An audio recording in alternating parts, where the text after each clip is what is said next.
Human, il a compris comment ça fonctionne à l'intérieur de lui. Maintenant, il veut comprendre le monde qui l'entoure. Et il est confronté à notre société, à notre monde moderne, où il y a beaucoup de préjugés et de stéréotypes. Human voudrait comprendre quels sont les obstacles à la compréhension de notre monde, les préjugés et stéréotypes. Alors ils servent, pourquoi il y a les préjugés et stéréotypes?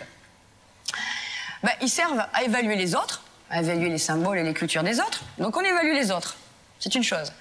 Ils servent à quoi ces préjugés et stéréotypes? À nous évaluer nous-mêmes aussi. Et ils servent aussi à justifier les comportements que l'on a vis-à-vis des autres.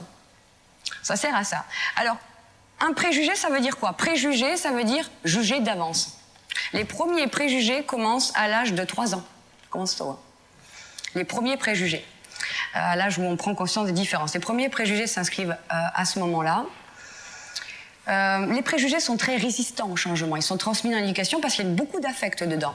Vous savez pourquoi ils sont résistants au changement, les préjugés? Parce que quand on a un préjugé sur quelqu'un, on évite de rentrer en contact avec l'objet de notre peur, continuant ainsi à son ton confirmé.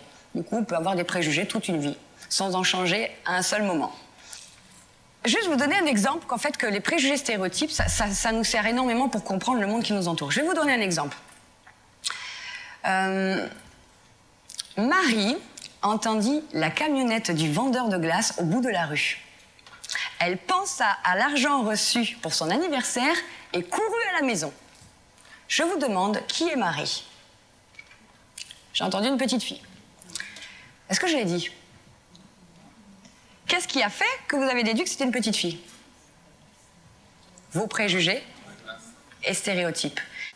Les préjugés et stéréotypes, ils nous servent à comprendre le monde qui nous entoure. Complètement pas. En réduisant complètement la différence, en fait. On réduit beaucoup les choses. Ça nous fait voir qu'un tout petit bout. Mais certainement pas l'ampleur des choses. Le problème, c'est que dans les médias, dans la communication, on s'en sert beaucoup. On s'en sert beaucoup, puis on induit beaucoup de choses dedans. Donc ça, c'était pour les préjugés. Les stéréotypes, c'est quoi? Alors, c'est facile, un stéréotype. Je me recule.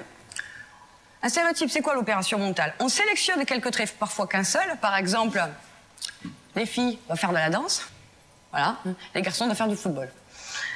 On sélectionne un trait, on simplifie, et puis on généralise. On englobe. Voilà, comme ça, on englobe toutes les personnes dans une même catégorie. C'est le principe des stéréotypes.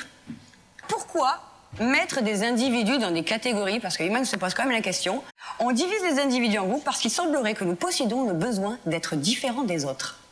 En plus. On n'aime pas la différence, mais on a besoin d'être différents des autres. Nous avons besoin d'attribuer à notre propre groupe des valeurs qui nous renvoient des valeurs positives de nous-mêmes. Mais le danger, ça réside dans le fait qu'on évalue négativement ceux qui ne font pas partie de notre propre groupe. Et ça les empêche d'être eux-mêmes.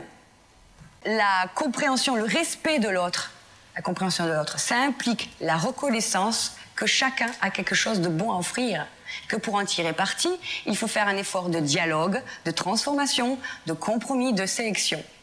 Bien sûr, les visions du monde, elles sont différentes d'une personne à une autre. Nos modes de pensée sont différents. L'humour est différent. L'éducation est différente. Le mensonge. Tout ça, c'est très culturel. Les visions du monde sont différentes. Même nos sens sont culturels. Nous sentons, nous goûtons selon des critères différents. Nous entendons même différemment. Et les obstacles à la compréhension de l'autre, c'est quoi?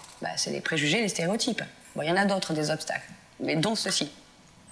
Ce qui importe, c'est que la différence soit considérée comme l'une des caractéristiques qui marquent notre monde moderne. Et que pour en tirer parti, c'est important de faire des échanges et de la transformation et des efforts de compromis. Et la compréhension de l'autre, ça passe par la découverte de sa propre identité sociale, culturelle et professionnelle. C'est-à-dire, plus j'apprends à me connaître, comme Human, plus il apprend à se connaître, plus il comprend le monde qui l'entoure. En fait, plus il apprend à s'ouvrir à lui-même, plus il comprend ce qui se passe autour. Voilà, d'où apprendre à se connaître. Human nous montre comment se libérer de ses souffrances. Alors, quoi qu'il arrive, détendez-vous.